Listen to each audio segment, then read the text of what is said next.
Welcome to episode 4 of A Strange New Pod.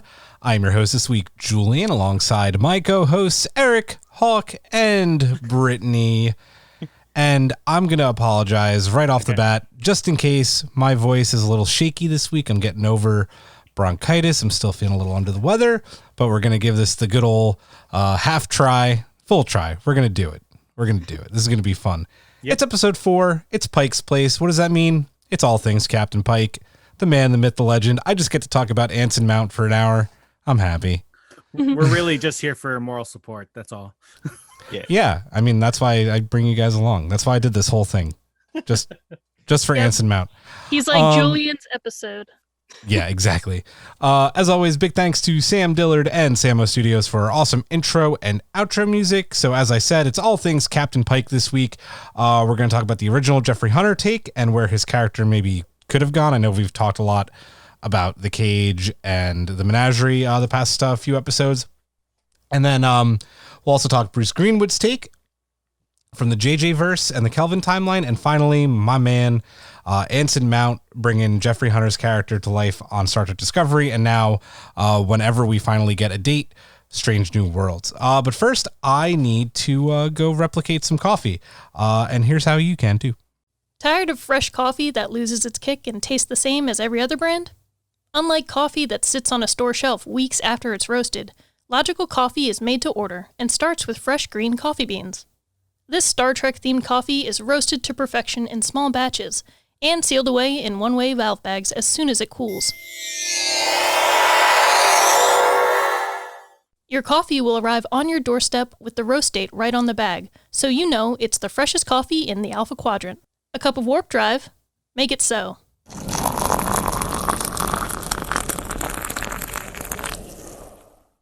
Ah, it's out of this world. Don't settle for the same replicated coffee. Make the logical choice and order Logical Coffee. Use the code ASTRANGENEWPOD to get 20% off your first order. Live long and drink coffee. Boom. I've been doing it. I finally, even this weekend, like the first day that I felt better, I was getting my Chemex and my I think it's Turbo Lift that I have that has the nice blueberry notes. So, ooh. Yeah. Oh, it's so good, dude. It's so good. I love their coffee. And I think you guys are going to start being able to maybe get it soon. I know that Matt's working on a UPS business deal where he'd be able to ship to Canada. So fingers crossed. Ooh, Canada, we're number 2. But, but if you use that code, we still have one copy left of Short Treks to give away. So if you use our code, A Strange New Pod, to get 20% off your first order at Logical Coffee, you get Short Treks. That's a pretty damn good deal. IMO. Just saying.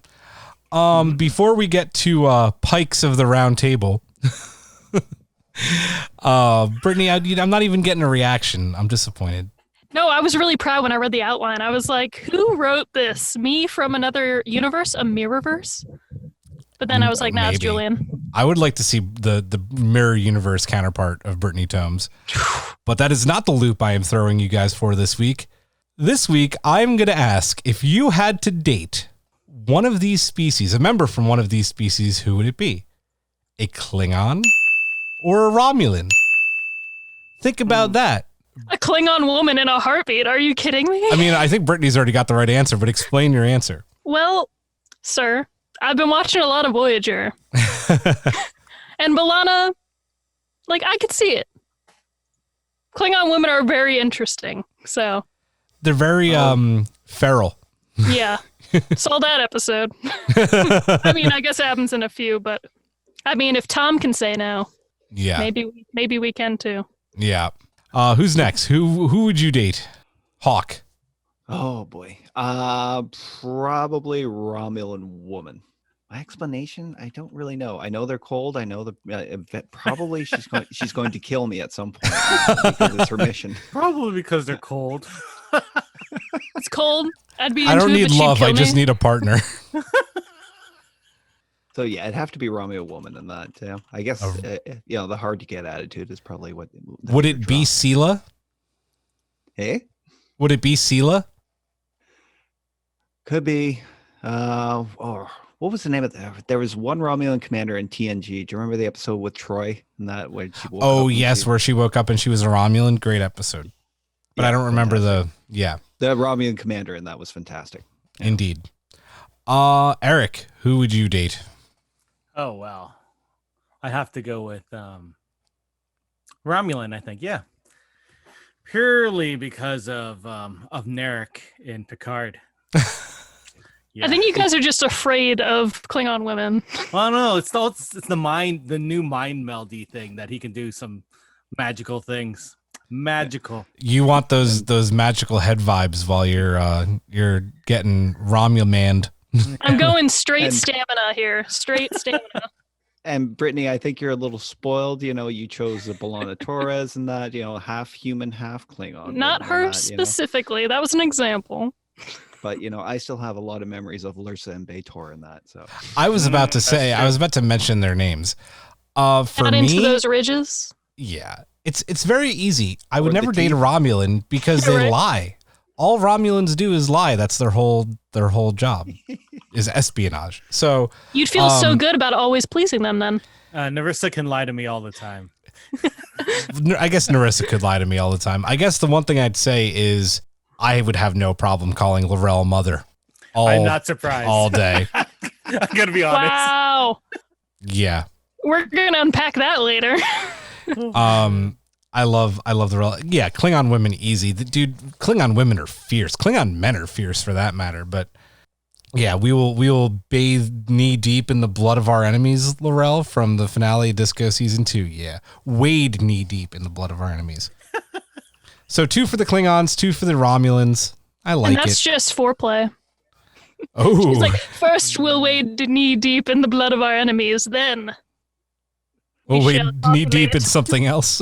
Oh, but God. will we feast on Gak afterwards? Blood wine. Maybe. All right, guys, let's get right into it. Pikes of the Round Table. It's everything Captain Pike, Jeffrey Hunter, Bruce Greenwood, Anson Mount, the rando who played him in the wheelchair in that one episode of The Menagerie because it wasn't Jeffrey Hunter. So technically, there were 4 people who played Captain Pike. I said earlier we've gone in depth a lot with Jeffrey Hunter's short-lived role as Chris Pike, and then instead of talking about how he did in the cage because bore and snooze fest, let's talk about the impression that he gave as an actor. Do you think that he could have carried a Star Trek series had they not brought in William Shatner? Erik, you're pursing your lips. I'm going to start with you. It's hard. He had so little to work with in the pilot, but there was some growth in his character over that one episode. I feel like he could have done it. He seemed to be a reputable actor in his own right, so I don't see why not. I don't know how his character would have felt with audiences. Like, people pretty much attached to Kirk right away. He was that cowboy-esque captain, so people really Well, like especially that. men in that 1845 range because, Babe of the Week on Alien Planet of the Week. Exactly. Pike was a little different. He was a little more emotional than really Kirk ever really, showed in that, at least in the original series. So I don't know. I think he could have done it. It would have been a different Trek, a way more sexist Trek, but a different Trek. Yeah, just a little bit. Just can't get over the thought about having a woman on the bridge. Them Oh my lady God. folk. I don't know. Damn. I know people like to say that, like, we didn't see a lot of him because it was one episode, but remember how goddamn long that episode was? That was a movie. So, in that right, he had half the time of Bruce Greenwood. Possibly more. He might have had more screen time than Bruce Greenwood to sell his I think- Pike. I think he definitely had more screen time. Yeah, right? Yeah. I would agree Yeah. with that. Yeah. Because, like, Bruce Greenwood was 2 movies, but was it really? It was like 25 minutes tops. Do you total. think Jeffrey Hunter, he could have, if he was in the Kirk role, would he have kissed Uhura? He doesn't seem like that I kind I of don't know see about it. him personally. I don't know. Yeah. I'd like to I believe don't as an have to actor, now. he seemed like a good enough, like a good actor for his time. Like if you do, you just got to think of 60s actors. But at the same time, it's like, I don't know personally what his philosophy was or where he would want to go. Like, I don't know enough about him as a person. But it definitely would have been a way different Star Trek, I think. Less charismatic and, I guess, flamboyant in a way. Kirk is sometimes. I think it would have been more. I think it also would have been more straight, like almost military in space than exploration. The way that they kind of talked in the pilot, it definitely could end up being a different series. How about you, Hawk? I don't know if he could have carried a continuing role in that series. And one thing I'll point out is his eyes. It's probably the biggest difference between him and William Shatner is the eyes, and that he has these kind of a weird dead eyes. You know, they're almost like an ice blue, but they don't convey a lot of emotion or, that kind of mischievous spirit that Kirk brought to the series. It's like he caged his emotions. Whoa. You're welcome. So yeah, as far like I did enjoy parts of his acting. I think I enjoyed more of the character that he was playing than his actual performance of the character. But him carrying the entire series, I'm gonna give that a pass. Yeah. We already kind of touched on it a little bit, but Brittany, do you think that he had the same charisma as Shatner, or was he much more kind of like, I don't know? Yeah, I feel like he was more kind of straightforward and stoic in nature than, like as much as Shatner could be very serious in certain moments, like it was always kind of over the top serious, and almost like not always comical, but like it could be perceived that way. It was more entertaining, I'll say. Like he might have been a more realistic military sort of captain, but at the same time, like Kirk is the more interesting captain to watch. So I'm kind of thankful it didn't get picked up because like we got Kirk and the gang. Who knows if they ever even would have brought in Uhura if they would have kept that, because they probably would have just kept number one Spock and him, and then we wouldn't have all the awesome things that happened, kind of. Yeah, like number one, and then just like the random yeoman that he could yell at every other episode for being on the bridge. Get off my bridge, but less fun. Yeah. So yeah, I mean, like we'll never know for sure, but in some parallel universe, they know for sure. And they probably wish they had what we have. Yeah. That being said, I'm not a huge fan of the original series anyway, but, Right. It is the roots. It is the roots. It's the roots. I mean, listen, you go back and watch it, there's not a lot to be desired. There's some really fantastic episodes scattered in there, but there's a lot of crap as well. You can say that about any TV show from that. Looking at you, Enterprise. The writers back then are just like a diamond. They're just like throwing off scripts, right? Yeah, they're reading like Strange Sci-Fi Tales number 37. They're like, oh, let's steal this plot from this comic book. Let's just... Yeah, and they only started getting like better writers as the series went on. Yeah. Well, let me ask you guys this: is there anything? Let's say that Jeffrey Hunter and Pike's crew did get picked up, right? Obviously, we are going to be getting that crew and that show soon. But let's say it was Jeffrey Hunter as Captain Pike. Judging solely off what we saw in the cage, is there anything that you may have wanted to see from him and that crew that we didn't get from Shatner and his crew during the original series was only 3 seasons? I feel like theirs would have been a more militaristic show. Like there was a lot of exploration in the Shatner version, right? It was more about the Strange New Worlds, right? Yeah. I don't know. It felt like the original idea was to do wagon train into the stars, right? It felt more like a submarine show with the Pikes than the actual going across the Old West like Shatner was doing. And it was definitely a lot more sci than it was fi. Yeah. With Shatner, we got the fi part. Yeah. So I don't know. Plus adding, Shatner, he has that mischievous like Canadian Montreal boy. Wasn't Jeffrey Hunter Canadian too, though? Right? Who? Wasn't Jeffrey Hunter Canadian as well? Was he? God, I hope not. Good Canadian. I don't think so. I know he's not a top tier sci-fi Canadian, so we don't know him. We don't recognize him. No. Wow, not calling him top tier. Well, he was no, he's American. I feel like he definitely was straighter, and I don't see him being, those fun episodes in the TOS where they're like, I keep on bringing up Nazi Planet and like dude, like all those random other like triple. Could you imagine Jeffrey Hunter's Pike doing the Tribbles episode? Well, it's like you watch that clip of Shatner coming up from the pile of Tribbles, right, and kind of like that wily look on his face. Yeah, exactly. No, I couldn't imagine seeing that on Hunter's face. No. No. No. Nope. No. No. Pike was like, "Psych, getting out of here while I can." Oh, there's little animals that keep procreating on that space station. Arm photon torpedoes.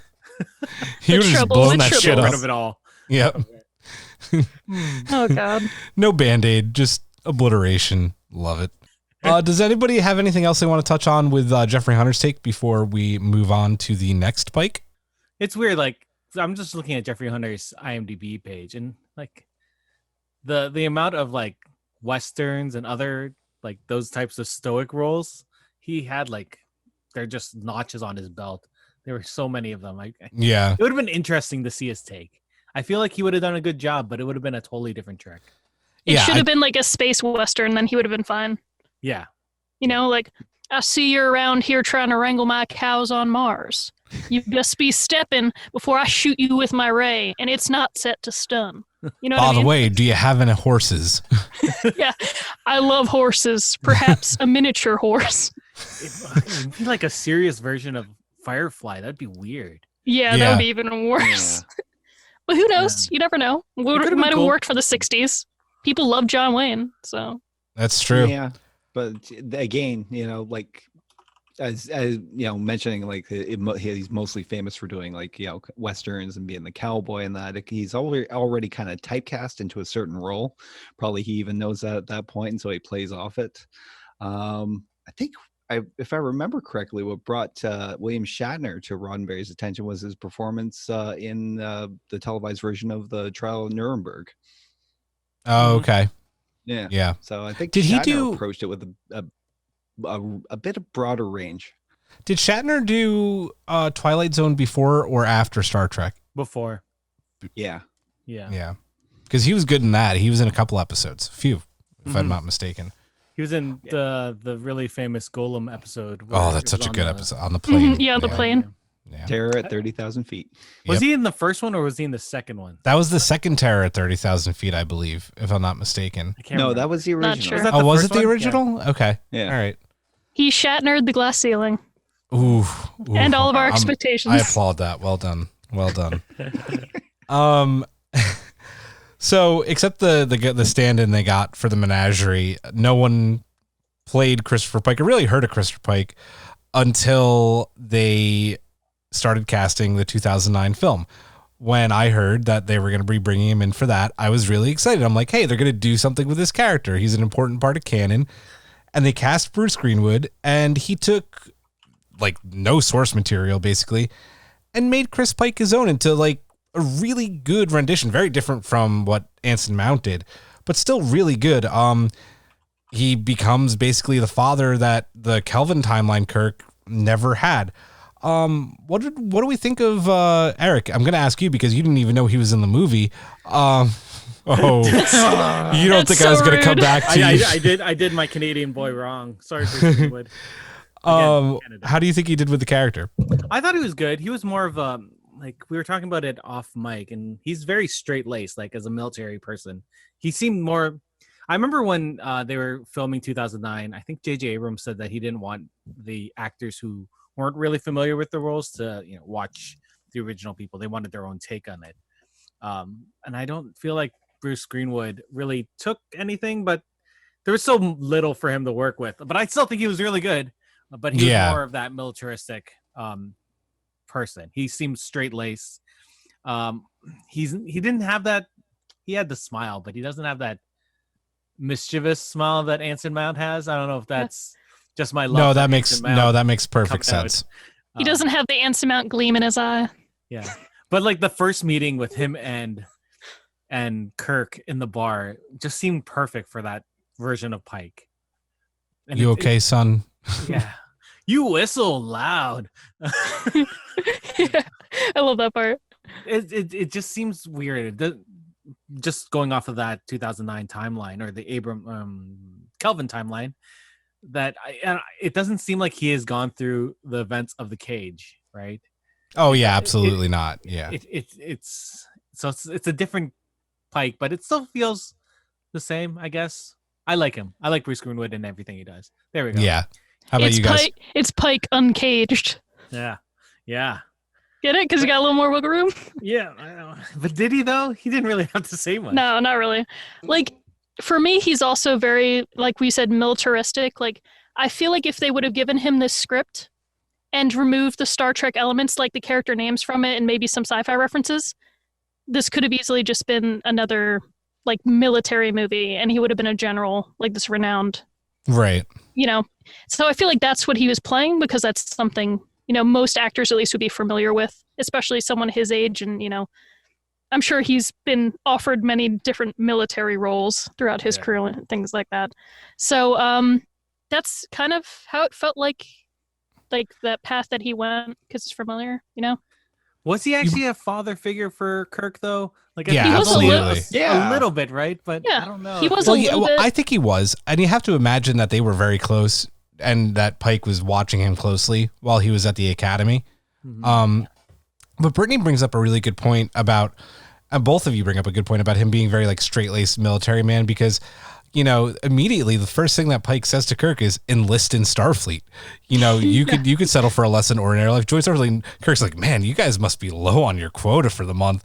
And that's just such a funny thing, He's a right? recruiter. Yeah, he's a recruiter exactly. who you think is going to be your father figure.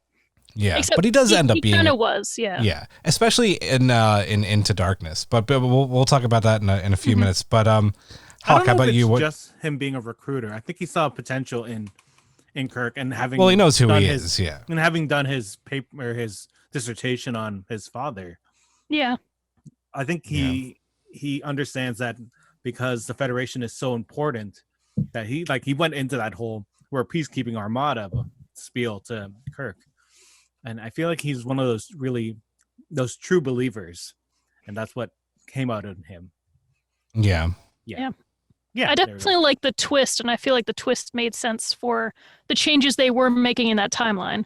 You know, like you could see how he was, and you could understand that this Pike is realistic in how his path diverged. Like, this is definitely what Pike could be if he didn't, you know, get involved in the cage and didn't see his future or know his fate was going to be a certain way. And that's, I mean, we're going to talk about his fate later, but Yeah.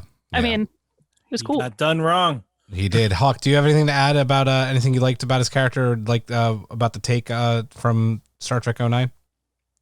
Star Trek 09, his take, he definitely was the father figure that Kirk needed at the time. It wasn't just about recruitment and that. He had his eye on him for a while and that, and he was able to kind of glean past it, the farm boy, bar fight, attitude that Kirk was throwing at him throughout the whole thing, and that, and actually challenged him and encouraged him in a way that his father couldn't, because he wasn't there.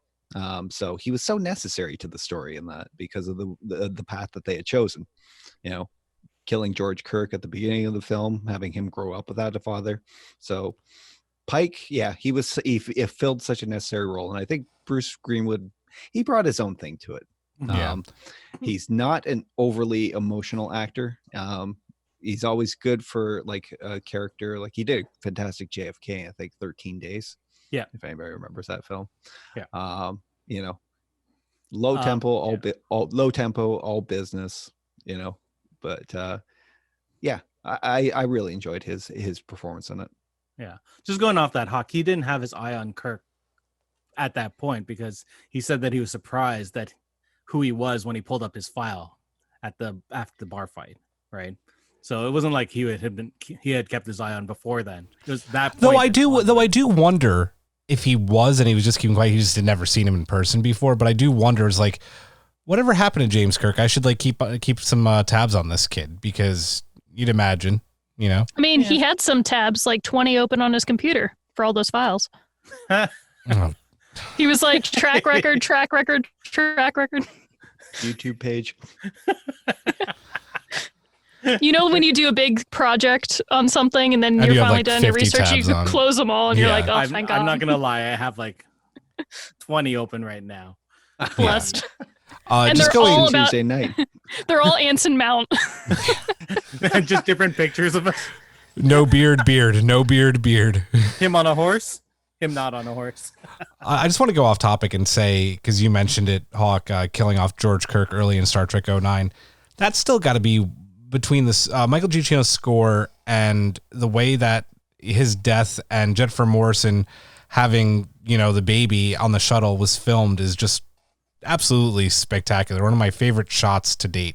Yeah, we did our Discord watch along just the past weekend, and the discussion in the chat was about, like, I brought up the juxtaposition of the slower moving score with the chaos that's happening everywhere. So you see the beauty in chaos, right? It's such a well directed and edited and shot scene. It's amazing. Yeah, the opening is so good to that movie. I remember being in theaters and just like I didn't even, like, my mouth was open the whole time because you see someone get ripped out into space and it's like quiet, and then she like hits the turret and you're like, oh my God. People were like, that doesn't happen in Star Trek. What? Yeah, exactly. Yeah. I think this is my favorite intro in any Star Trek film. I would agree with that. Yeah, I would it's a strong 100% one. agree with that. Yeah, the intro for that, it sets a whole new tone because, not a lot of people, I didn't know what to expect going in to see like a remake of the original. Yeah, watching that sequence, you knew you were in for something different.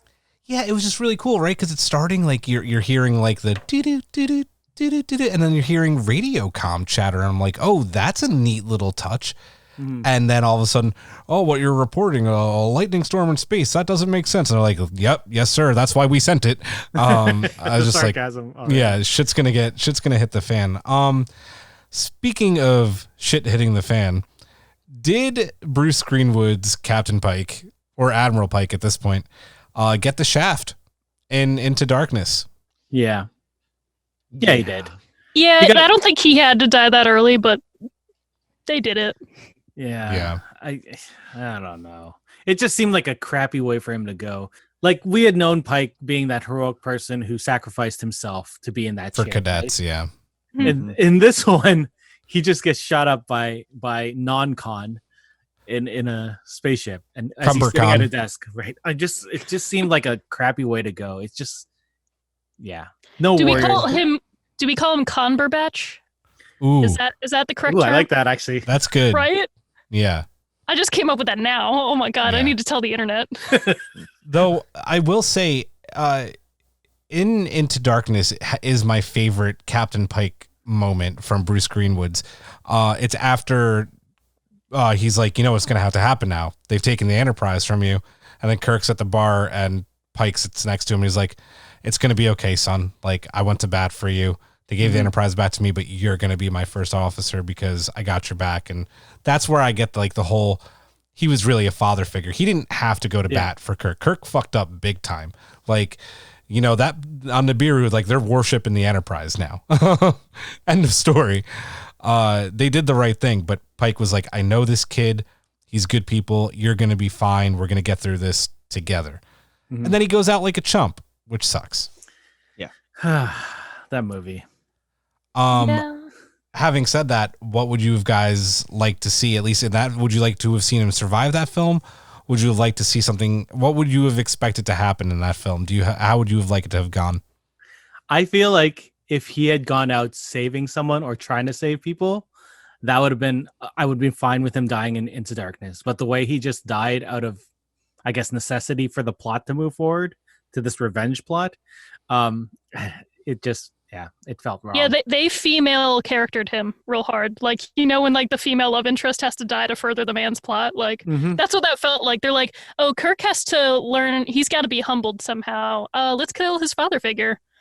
Yeah. But what could have been interesting would be maybe if, his ship was attacked or something happened where it seemed like he died, and Kirk throughout the whole movie thinks that he's dead at the hands of Khan. And then maybe it's revealed that he's not dead, and then he could show up in the next film. That could have been really cool and would have driven him, but he didn't have to die. But if he was going to die, do it heroically, like Pike would, Or at the end, they do that mirroring con scene where they have Spock and Kirk at the little, you'll always be my friend thing. They could have done that with Pike easily. Yeah. And then he would have gone out like a better way. It would have been great. Much better. So one of my biggest issues with Into Darkness is that there's zero ramifications for Kirk getting the Enterprise taken away from him. He literally gets it taken. He goes to Admiral Marcus. He's like, give me my ship back. And Marcus is like, All right. All Yeah, right. you Yeah. could be my little pawn bitch. Like, I get it. Yeah, Because that's what Marcus happens, is like, right? ah, yes, playing right into Yes, my hand. Take your ship back, Captain. I would have liked to see Pike start the mission as captain of the Enterprise. Like, I would have liked to see Kirk in that first officer role having to acclimate to that. And then maybe Pike deals with the whole, thing with Harrison/Khan going to Kronos. And then maybe it's Pike who sacrifices himself. Maybe that torpedo does go off, and that's how Pike dies. And then Kirk does have to take command again. There's so many different ways he could have survived that in this movie. I would have loved to see Pike be the admiral in Star Trek Beyond when Kirk's like, dude, I don't know if I have it anymore. I don't know if I want to do this anymore. Maybe this isn't for me. Maybe I want to be behind a desk. Yeah. And Pike kind of be the one to steer him back to wanting to take the chair again. There's so much more they could have done. It was a waste of Bruce Greenwood. Could you imagine? Kirk at a That desk would have job, been. though? Sorry, I got to add this, but that would have been a great callback to the Cage. Yeah, with the conversation that Pike has with the doctor. Yeah. Yeah. Go, Brittany.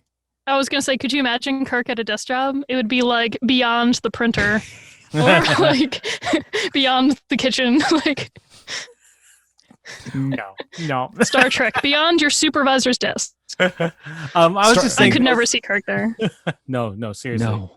I was just going off of what Julian said. If Kirk was number one for Into Darkness, it would have built the relationship more than what we saw. Like, we could have seen that father figure. And it would have been more tragic. Like, we had seen so little of him that it wasn't as tragic as it could have been for us, the audience. Yeah. So if they had built that up more, I feel like it would have felt worse, I guess. Yeah. When he died, I was just like, oh, that Mufasa sucks. it. Yeah. See, exactly. I think to go with that kind of storyline, they would have had to keep Kirk in place as number one in the first film. Or else it would have just, it would have been just like kind of. He could have still lost his command Into Darkness, and then to be, he had to go down. He has to be a little humbled as he was number one instead of a captain. That it would have been a good, This is why J.J. Abrams is bad at doing sequels.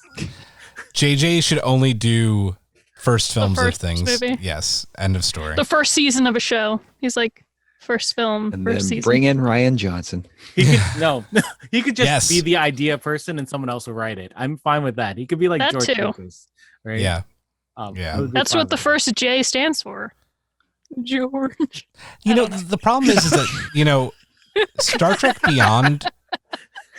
Star Trek Beyond isn't a bad movie. It just feels so out of place with the other two JJ films, if that makes sense.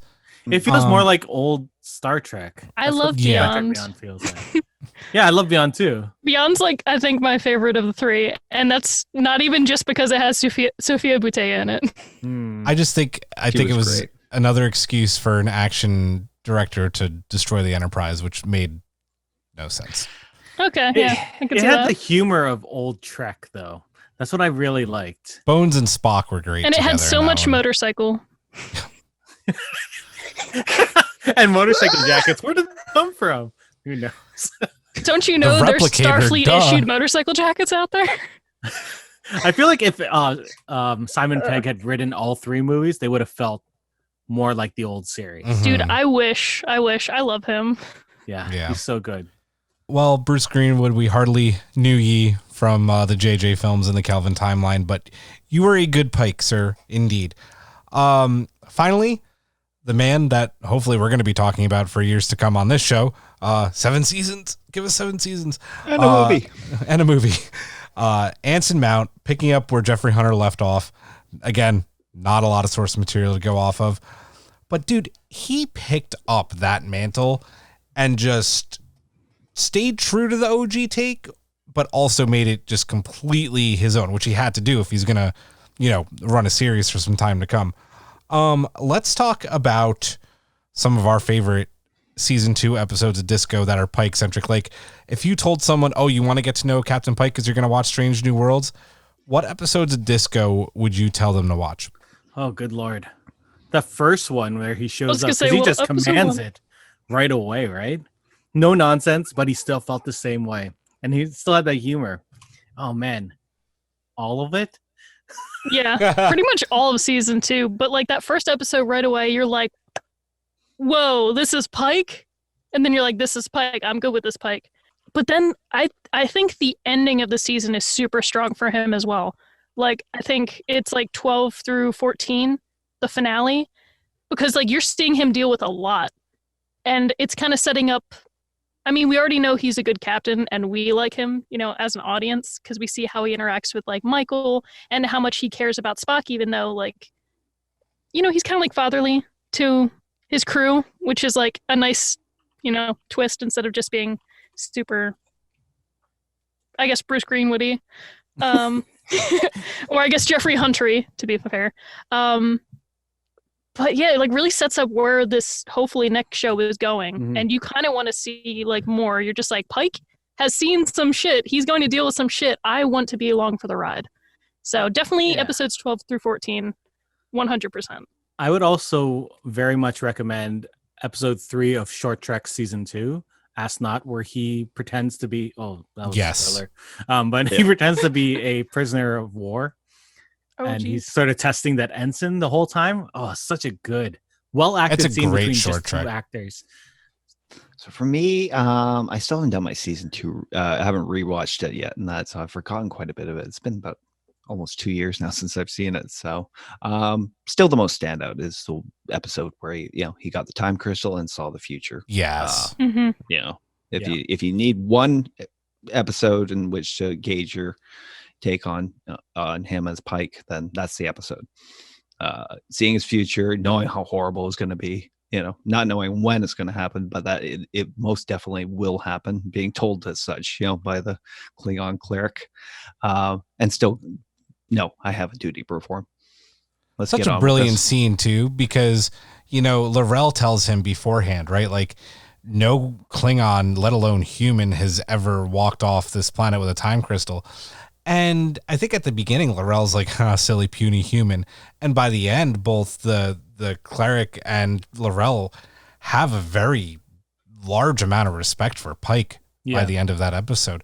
You know, I thought that was brilliantly acted by everyone involved. For me, the second episode where Pike is in command of the Enterprise, New Eden, when they go to Terra Elysium, I think that's really important.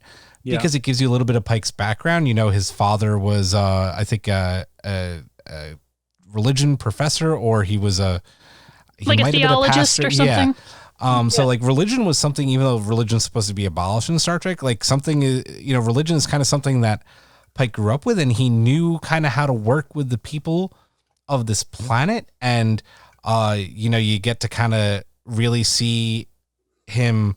You get to see him captain because he has to flirt with when to kind of skirt around General Order 1, the Prime Directive, and when not to. And this is also when his relationship with Michael starts to kind of get cemented, because Michael's like, General Order 1, is necessary here, but like, this guy knows that we're not from here. He knows we're from outer space. Like, this is also a unique situation. I think you can maybe throw him a bone. And Pike listens to her, you know, shows that he isn't just always going to be, you know, you could say like Picard, right? Picard was always like, we're pretty much going to go by the book. Kirk was never by the book. Kirk's like, what's the book? What's the book?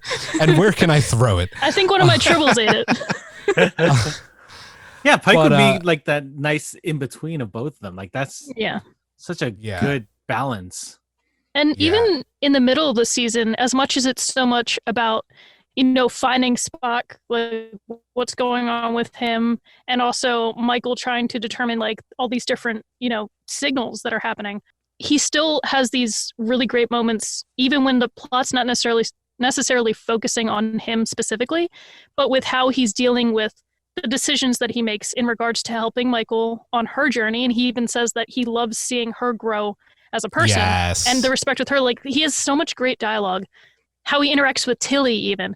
And just, I think that we've talked about it before, his dynamic with Spock is so interesting already, with just how fervently he, wanted to believe that Spock didn't do what people are claiming he did. It wasn't even fervently believe, right? It was like he Yeah, just believed. Yeah, he's like, he would not do this. But he even says, like, let's go get our boy.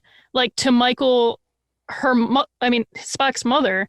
Amanda, and, yeah. And it's just like, you know that these are the people that know Spock so well.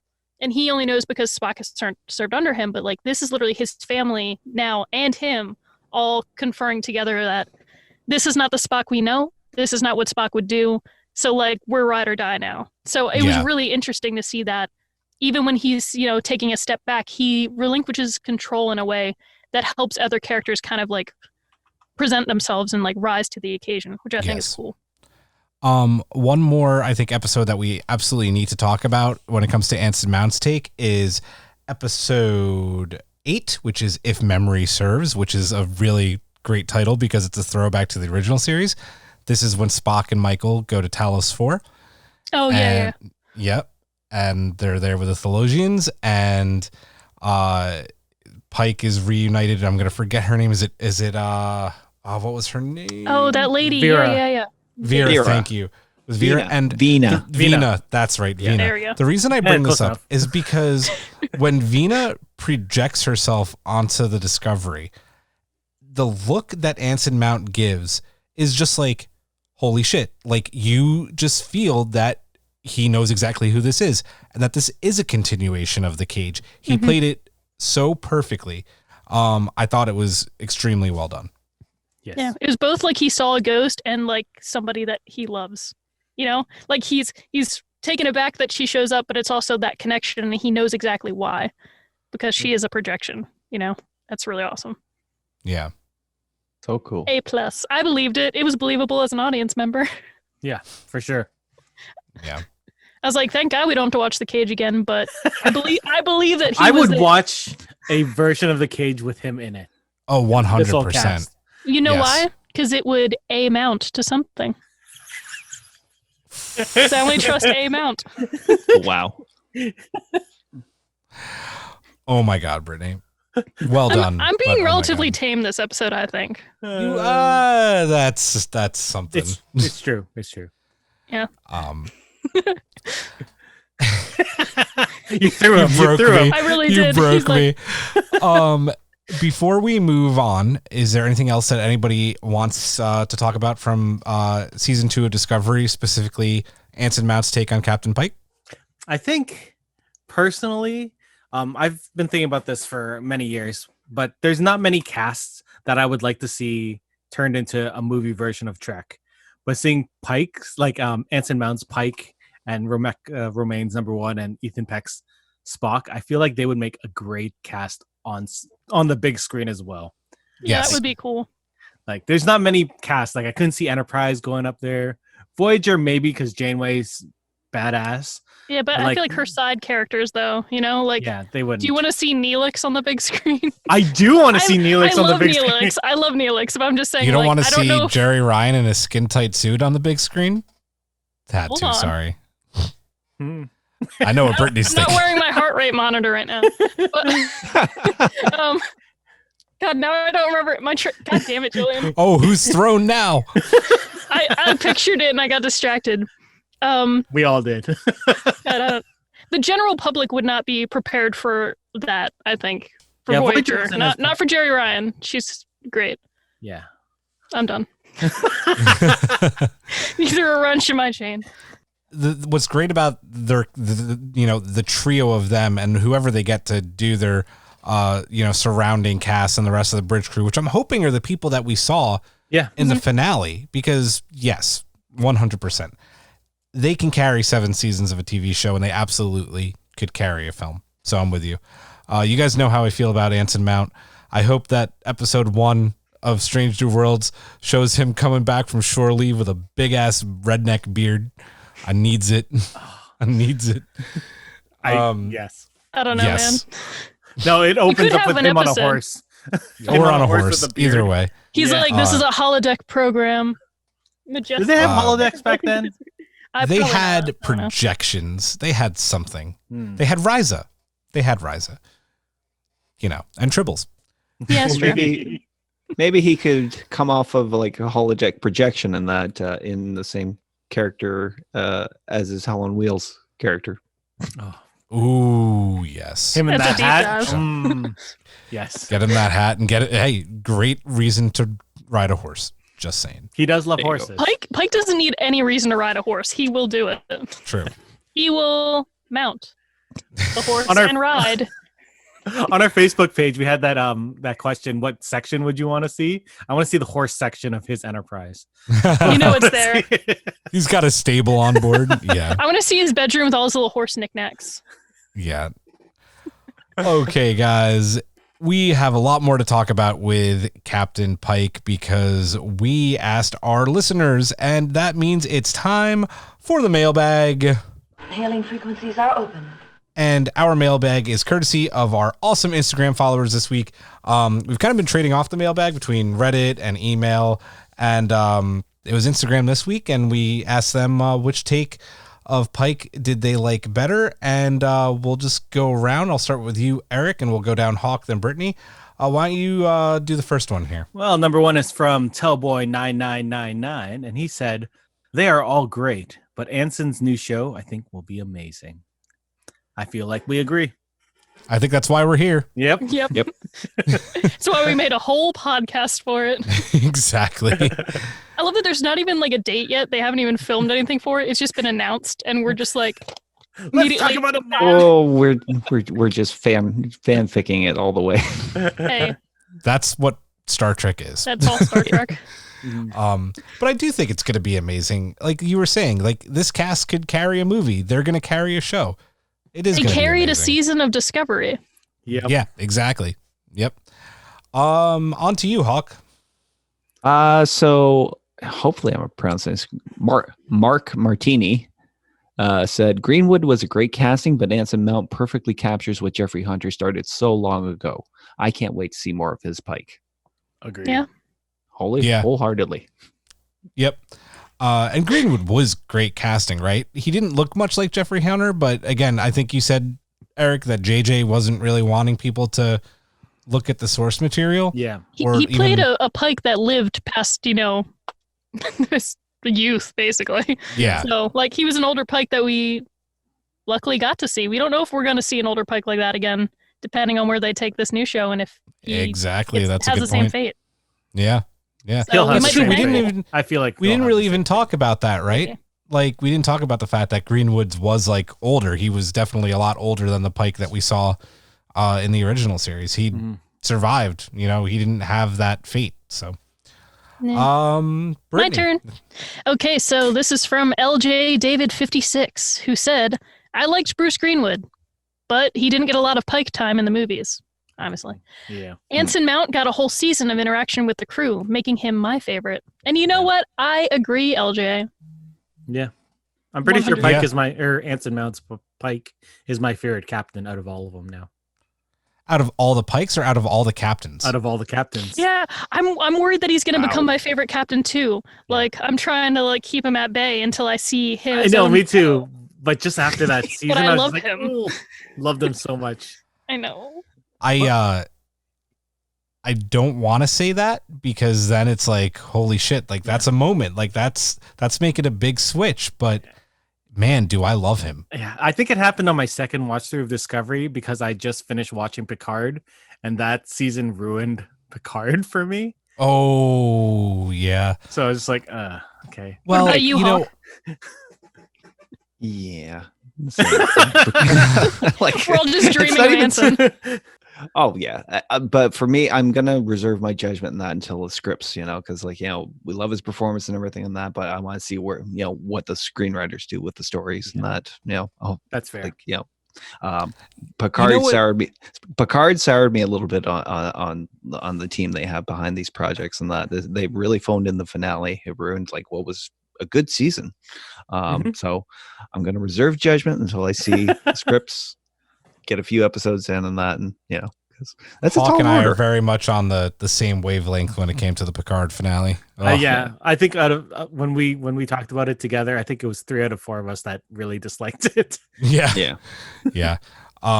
For me, what really got me like, oh my God, I love this man. I love Anson Mount is the finale when Giorgio is transporting them onto the Enterprise. And she goes, by the way, I'm a Terran from your mirror universe. Oh yeah. And he just winks at her and is like, what mirror universe? Mirror universe. Yeah, I love that. He's just such like, what, you don't think I don't know? He says it at the very beginning of the show. I was briefed on what happened. Yeah. Like, or he's like, ma'am, I've dealt with the cage. I know many things. yeah. I lost track. Are we on We're at Shrank We just Dave. finished. Yeah, Shrank All right. Dave. Shrank Dave said, Anson Mount for sure, but the doctor bartender scene with Jeffrey Hunter and John Hoyt is still a favorite of mine. We talk about that. We've talked about that a lot when we've talked about the cage and the menagerie. Yeah. Brittany was right. Like when Trek has that one-on-one actors on actors scenes, they're always really good, and that it really showcased it in that episode. That's probably one of the better, if not the best scene in that, the cage. There's not a lot else, right? Yeah. Mm-hmm. Some of the best Trek episodes are when two characters are stuck together and have to work out their differences or like get to know each other better, or they're arguing because they hate each other. And it's like you have that scene with those two people and you're like, the dialogue is on point, the acting, they're feeding off each other, and you're like, I am here for it. And after that episode, you're like, dang, do I love this friendship or this rivalry now? Yeah. Just sells it. And again, that's like important, right? Like we hope that they cast, a Dr. Boyce. That would be really good. Someone that it can be his confidant other than number one. Mm-hmm. We are back to you, Erik, which is a I get the funny short one in my opinion. 3965 Lizzie says Jeffrey Hunter, of course. Interesting. I guess. Why? I mean, I respect the opinion. I think it's great that you like Jeffrey Hunter, but why? There's so Those little. piercing blue eyes. There's so little. Yeah. So dead. So, look in those cold, dead eyes. It's like White Walker eyes. Yes. It is there's- refreshing though to know somebody like it's like I'm sticking to the OG guns here. Yeah. But I'm so used to like even just when people comment on Star Trek things, whenever they come out with something new for Star Trek, people like jokingly will say like, oh, they're changing. Well, some people don't jokingly say this, but they're like, they're changing Star Trek too much. They should go back to the original. And then somebody always writes, oh yes, they shouldn't have changed anything since the cage. That is true Star Trek. You know what I mean? Like, Yeah. I love when people say that as a joke because they're like, obviously the cage sucked. We're fine with changes. Like, Yeah.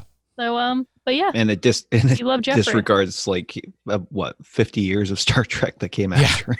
Could you imagine if they kept the OG Star Trek cast or the OG Star Trek movies like the original Star Trek the motion picture? Oh my god, that would have been so boring. Yeah. Wait, what do you mean? I think the first Like- Star Trek movie is the worst out of the Oh yeah, original. no, agreed. But like, what do you mean? The Jeffrey Hunter cast? No, for no, the no. motion I picture? meant like because they don't want change, right? If they didn't Right. get that Yeah. backlash from the original movie, they wouldn't Oh, yeah. they wouldn't have made it Wrath of Khan, right? So change is good, my friends. Motion pictures a really pretty film. Not much else to say That's about it. because it's pretty because you stare at the Enterprise for like 15 minutes. 40 minutes. Oh my god, it's just forever. I know And we there's like an the ship, extended- but still, come on, guys. There's an extended edition of that movie. Here's Yeah. 5 more minutes of watching a flyby of the USS Enterprise. It also has one of the most graphic deaths in Star Trek ever. If anybody remembers. Oh, Does it's a anybody know what I'm talking teleporter, dude. The teleporter incident, right? Yep, that's Yeah. right. Okay. Yeah. Yep. Totally That's forgot Yep. about that. fucked up. Because Yeah, you it's know how bad. they basically break down and like rematerialize. That's all teleportation is. So like, remember that episode where Tuvok and Neelix on Voyager got like Tuvix. they became Tuvix? Anyway, the opposite of that is that gruesome death. Yeah. Every time I think of that death, I think of the Prestige, that movie. Yeah, so, yeah. Yes. So good. Yes. Oh, so There good. was, But they had that's a phys- also why they I had- knew the plot twist, though. Fair. that physicist Michio Kaku and I talked about the transporters from Star Trek and that, and he said that's probably the most terrifying prospect he'd ever come across in science fiction and that, because basically what shows up at the other end of that teleporter isn't the original you, it's just a digital copy made, basically 3D printed and that. So yeah, it's just like the Prestige. One has to die for the next one to take place. Yep, you die every time. I think, that's the science behind it, right? But I think Star Trek actually wants you to believe that that's not the case, that it's, We just don't talk about it. just every don't talk about every it. time somebody leaves the ship, I'm like, well, they're dead. Yeah. They come back and I'm Um, like, "Are you really Janeway?" This is why Bones doesn't like the transporter. Yeah, exactly. 5 years in Uh, space. Oh. Awful. Fear dying, something that flies. Hawk, we're back to you, friend. So James Kelvin Kirk said, Anson Mount as Pike is one of my favorite Star Trek characters ever. He blends really well with Bruce Greenwood's Pike, both in appearance and character. Really looking forward to the new series. I didn't ever think about comparing Greenwood and Anson Mount as much as Mount to what little we got of Hunter, but they do share a little bit of a look, maybe. I see him more as Bruce Greenwood's character than appearance. He's more Jeffrey Hunter in appearance and more Bruce Greenwood character. Yeah, he has the chin, right? Anson Mount has that chin like Jeffrey Hunter, where Bruce Greenwood doesn't have that striking chin. All right, last one, Brittany. This is the long one. Okay, awesome. So, Rivera _V7 said, Anson's Pike has the casual competence of Kirk. His diplomatic prowess seemed to only second Picard. He was willing to put his own moral compass up against the Prime Directive like Sisko, and was paternal to his crew as Janeway was maternal to hers. Plus, there are character traits that are uniquely his own. His willingness to be an equal member with the crew but take command when needed does so seamlessly. His optimistic outlook might be the most optimistic while never coming across as naive. Yep. I guess it's man-crushing instead of main-crushing. But you never know. They might be main-crushing. Crushing on main. Anson Mount right now with no shame. Yeah. And you know Me what? too, buddy. Me Dang. too. Yeah. Us Anson too. Mount is my main crush as well. Yeah. And that is an interesting point. I like that they brought up that, you know, because all the Star Trek captains, at least everybody's favorite captains, we won't mention all of them, but like they all have this thing about them that makes them uniquely, I don't want to say them one more time, but makes them a unique captain.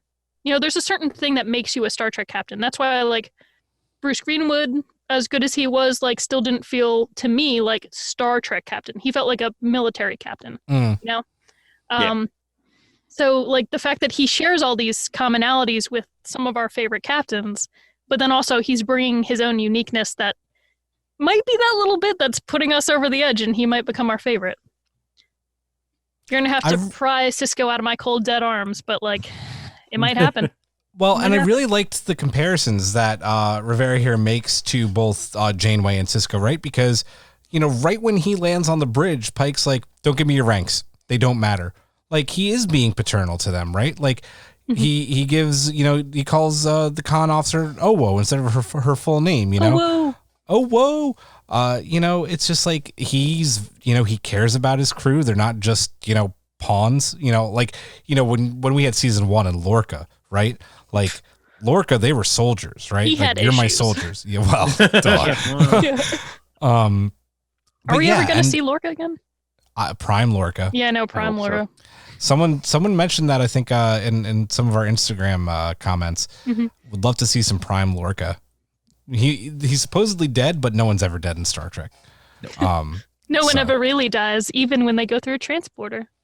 Yeah. And we also already talked about, you know, his moral compass, you know, when it comes to the Prime Directive. And that's something that Sisko dealt with on a few occasions, especially during the Dominion War, and what he had to deal with when it came to New Eden and going up against Section 31, you know, basically going right up against Starfleet. So, yeah, I think he hit it out of the park with what he said here. Took the words right out of our collective mouths, almost as if we were the Borg. Oh, there it is. That hive mind. Everybody in the Star Trek fandom, I think, loves Anson Mount. It's a hive mind thing. I don't think that there has been a cast that has been so well received from Star Trek since never. Yeah. Because people were up in arms when they announced Next Generation.